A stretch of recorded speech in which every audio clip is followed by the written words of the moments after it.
आप बताइए कि पिछले 4 साल से जो लोग भटक रहे हैं, जिनकी एज थी वो कोई कोई 40 प्लस हो गए हैं, जिनको घर में बच्चे हैं, रिस्पॉन्सिबिलिटीज है, वो इंसान कैसे इस चीज को फॉलो कर पाएगा। यह काला कानून इस तरह से है कि उस नियमावली तो नियमावली है ही, लेकिन बिहार सरकार के द्वारा यह भी कहा जा रहा है कि बीपीएससी जो क्वेश्चन सेट करेगी वो 100 नंबर का जीके जीएस सेट करेगी। बात शिक्षा मंत्री को यह भी तो सोचना चाहिए कि आलोक मेहता जो थे हमारे पंडाल में गर्दनी बाग में 6-7 तारीख के दिन क्यों आए थे? घंटी बजाने आए थे। आप खुद देखे होंगे चैनल के माध्यम, न्यूज के माध्यम से हम देखे हैं कि एयरपोर्ट पे बंदूक का कारतूस लेते हुए पकड़ाए थे। वो कौन? शिक्षा मंत्री, हमारे शिक्षा मंत्री डॉक्टर चंद्रशेखर। नमस्कार, मेरा नाम आदित्य है और आप द पंचायत देख रहे हैं। इस वक्त हमारे स्टूडियो में स्पेशल गेस्ट मौजूद हैं, सीटेट के शिक्षक अभ्यर्थी सत्यम कुमार, जिनसे हम बातचीत करेंगे नई शिक्षक नियमावली पे। अलग अलग बयान भी आ रही है शिक्षा मंत्री की, वो किसी भी कीमत पे नई शिक्षा नियमावली वापस होने वाली नहीं है, शिक्षा मंत्री का साफ साफ ये कहना है। तो इस मुद्दे पर हमारे साथ सत्यम कुमार हैं, जिनसे बातचीत करते हैं। सबसे पहले हमारे चैनल में आपका स्वागत है। जी नमस्कार, द पंचायत को हम स्वागत करते हैं। साथ साथ जितने सारे मेरे भाई देख रहे हैं उनको कहेंगे सब्सक्राइब भी कीजिए, साथ साथ चैनल को शेयर भी कीजिए। और शिक्षा मंत्री का तो बहुत सारी बातें आ रही है। सबसे पहले आपसे सवाल लेते हैं, क्या नई शिक्षक नियमावली जो आई है उससे जो सीटेट के शिक्षक अभ्यर्थी क्या उससे खुश है या नहीं?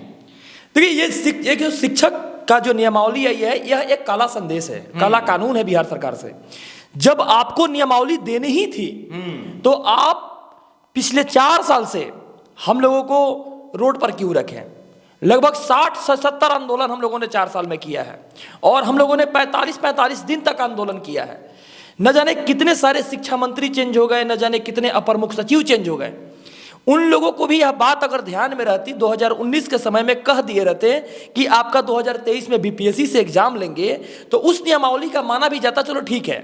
लेकिन पिछले 4 साल से जितना बार बिहार विधानसभा में विजय चौधरी रहे हैं शिक्षा मंत्री, अपने हर एक सभा के समय हर एक अपनी बातों में कहा है उन्होंने कि शिक्षक अभ्यर्थियों की जल्द से जल्द बहाली होगी। और पिछले साल आप देखे होंगे कि जुलाई की लास्ट वीक में, आपको पता होगा, इस चैनल के माध्यम से भी हम बता रहे हैं कि आपने खुद देखा किया होगा इसका, कि उन्होंने हम लोगों को ऑलरेडी लेटर निकाल चुका था, रोस्टर सब कुछ मंगा चुके थे पूरे बिहार से।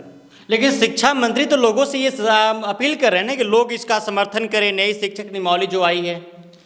अब देखिए, किसी भी चीज का समर्थन कब किया जाता है? जब उसके पक्ष में हो। आप बताइए कि पिछले 4 साल से जो लोग भटक रहे हैं, जिनकी एज थी वो कोई कोई 40 प्लस हो गए हैं, जिनको घर में बच्चे हैं, रिस्पॉन्सिबिलिटीज है, वो इंसान कैसे इस चीज को फॉलो कर पाएगा? मान लीजिए हम नौजवान हैं, लेकिन जनहित को भी तो देखिए। 4 साल बहुत बड़ी चीज होती है। 4 साल के बाद एक काला कानून पेश आपने किया है। यह काला कानून इस तरह से है कि उस नियमावली तो नियमावली है ही, लेकिन बिहार सरकार के द्वारा यह भी कहा जा रहा है कि बीपीएससी जो क्वेश्चन सेट करेगी वो 100 नंबर का जीके जीएस सेट करेगी। जबकि जो बीपीएससी से निकलते हैं लोग, मान लीजिए बीडीओ है तो ब्लॉक डेवलपमेंट ऑफिसर, 534 ब्लॉक में, उनको ब्लॉक के बारे में नॉलेज होना चाहिए कि वो क्या कर रहे हैं। हमको तो बच्चे को पढ़ाना है, तो बच्चे को पढ़ाना है तो बच्चे को जीवन शैली से जोड़कर पढ़ाना है, रियल लाइफ से जोड़कर पढ़ाना है, और साथ साथ उनकी दैनिक दिनचर्या से जोड़कर पढ़ाना है। तो हमारी तो यहाँ शिक्षक की नियमावली आनी चाहिए, शिक्षक का सिलेबस होना चाहिए, तो ये जीके जीएस दे रहे हैं। हमको तो समझ में ही नहीं आ रहा है कि इनकी मनोवृत्ति क्या है, क्या ये बहाली करना चाहते हैं कि नहीं चाहते हैं, ये भी भगवान ही जानते हैं। देखिए, शिक्षा मंत्री का साफ साफ बयान ये है, अगर कोई साथी या संगठन आंदोलन का रुख करते हैं तो ये उचित नहीं होगी। शिक्षा मंत्री का साफ साफ ये कहना है। तो बात शिक्षा मंत्री को यह भी तो सोचना चाहिए कि आलोक मेहता जो थे हमारे पंडाल में गर्दनी बाग में 6-7 तारीख के दिन क्यों आए थे? घंटी बजाने आए थे। 3 दिन के बाद वो राजस्व विभाग का मंत्री बन जाते हैं। घंटी बजाने आए थे। अरे आप जो बोलते हैं स्किल्ड शिक्षक चाहिए, अरे कभी ये भी तो कहते हैं आपसे कि स्किल्ड उप मुख्यमंत्री खोज लीजिए। आपके पास लगभग 90 विधायक है, उसमें कोई स्किल्ड उप मुख्यमंत्री नजर नहीं आया। पुत्रवाद, परिवारवाद के चलते आप जो कर रहे हैं, अरे आपको कहते हैं कि आप शिक्षा मंत्री हैं, यूजीसी नेट निकाल लीजिए तो मान लेंगे आपको प्रोफेसर हैं आप। अरे कुछ दिन पहले आपने देखा होगा, हम अपने कहते हैं कि जज के प्रोन्नति के लिए एक एग्जाम लिया गया था, लगभग 119 जज का, किसी ने पास नहीं किया। ये बताइए, ये काला कानून जो है शिक्षकों के जो मनोवृत्ति में सेट किया गया है, वह काला कानून किस तरह से सही है?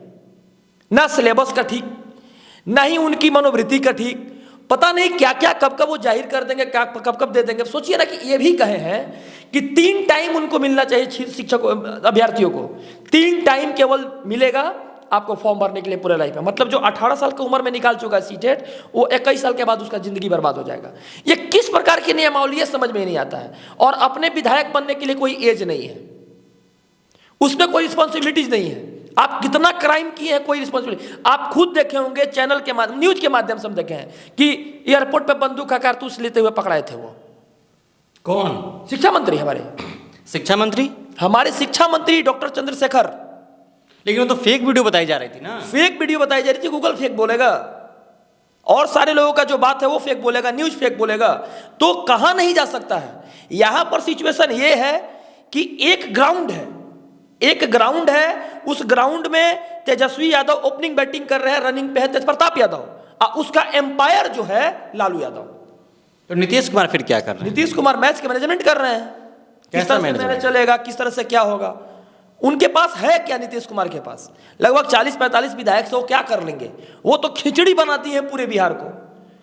एक बार आप देखे होंगे संदीप सौरव के इंटरव्यू में उन्होंने कहा था, एमएलए संदीप सौरव ने कहा था कि हमसे कोई राय विचार नहीं ली गई थी शिक्षक नियमावली के समय।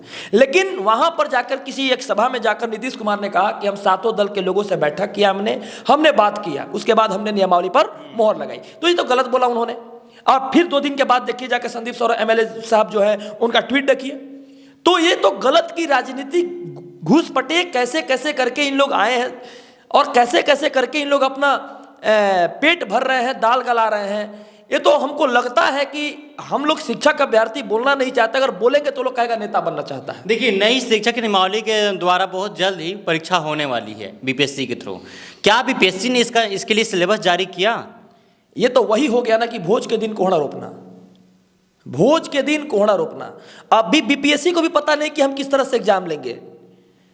बहुत सारे न्यूज चैनलों पे हमने देखा कि जल्द से जल्द सिलेबस जारी की जाएगी।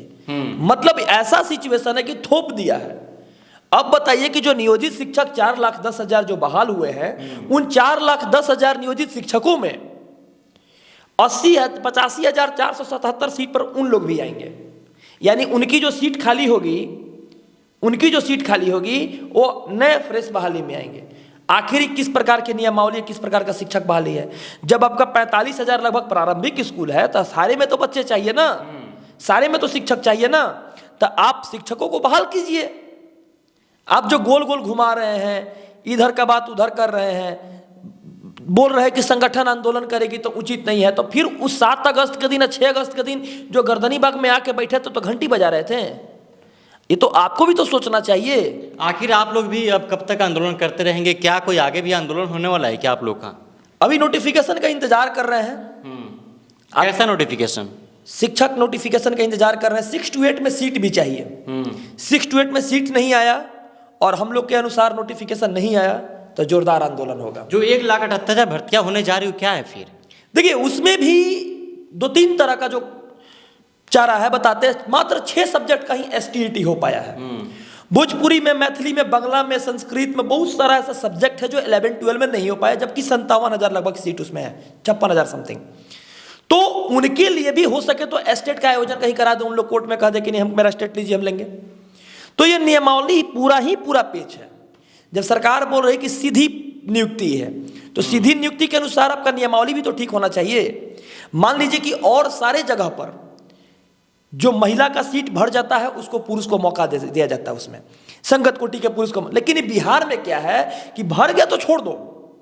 ये स्थिति और परिस्थिति भी बहुत गलत है। और साथ साथ ये भी कहेंगे शिक्षा मंत्री के पास स्किल्ड आदमी नहीं है तो स्किल्ड आदमी को रखे। स्किल्ड आदमी उनको अच्छा तरीका बता पाएगा। क्या आपको नहीं लगता जो नई नियमावली आई है, लेकिन जो पहले से सीटेट बीटेट सब कुछ क्वालिफाइड थे, उनकी भर्ती होने के बाद नई नियमावली उनके ऊपर लगाया जाता? आप ये भी देखे होंगे भर्ती होने के बाद, ये तो बात सही बोले, आपको बता देते हैं कि 2019 में द पंचायत चैनल के माध्यम से बताते हैं कि 2019 में बहाली निकला था एसटीईटी और सीटीईटी का। राइट। तो एसटीईटी का जो नोटिफिकेशन आया था एग्जामिनेशन लेने के लिए, उनमें फिजिकल टीचर जो भी थे उनको ज्वाइन करा दिया गया, नियोजित करा दिया गया। लेकिन उसमें जो 6 सब्जेक्ट 7 सब्जेक्ट का जितने सारे लोग बैठे थे एग्जामिनेशन दे रहे थे, उनको ज्वाइन नहीं कराया गया। इस मतलब दोनों में तो मतभेद हो गया। क्या उन दोनों लोग कोर्ट जाएंगे कि नहीं जाएंगे? लड़ाई तो ये भी हो गई। 6 to 8 में एक भी सीट नहीं है, तो जो लोग 6 to 8 में कार्यरत हैं, क्या वो लोग कोर्ट जाएंगे कि नहीं जाएंगे? जाएंगे। वो भी कहेंगे ना कि हमको पूर्ण चाहिए। चलिए तो हमारे साथ हमारे स्टूडियो में मौजूद थे सत्यम कुमार, जिन्होंने तमाम सवालों का जवाब दिया। आखिर कब तक इन लोगों का आंदोलन चलेगा, शिक्षा मंत्री के बयानों पे इन्होंने क्या कुछ कहा आपने सुना ही। तो चलिए, बहरहाल इस खबर में इतना ही। मेरा नाम आदित्य है, आप द पंचायत देख रहे थे। अगर आप इस वीडियो को यूट्यूब पर देख रहे हो तो हमारे चैनल को सब्सक्राइब कीजिएगा, फेसबुक पे वीडियो को शेयर कीजिएगा। बहुत बहुत शुक्रिया।